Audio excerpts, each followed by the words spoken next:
Welcome to the Learning Pines YouTube. We hope this video helps. You begin by cutting power and clearing a workspace, safety first.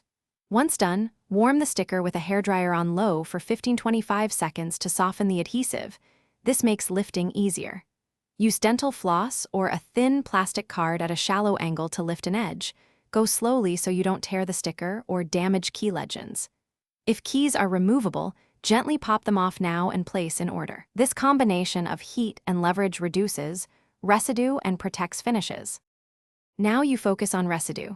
Dab a cotton swab with isopropyl and blot the sticky area. Don't soak it. Once loosened, wipe with a microfiber cloth in one direction to lift residue.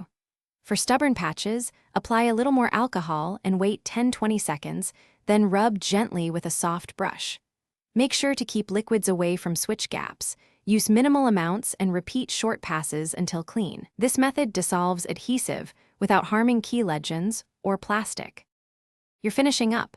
Dry any cleaned areas with a microfiber cloth, let everything air dry fully, and then reinstall keycaps following your layout photos.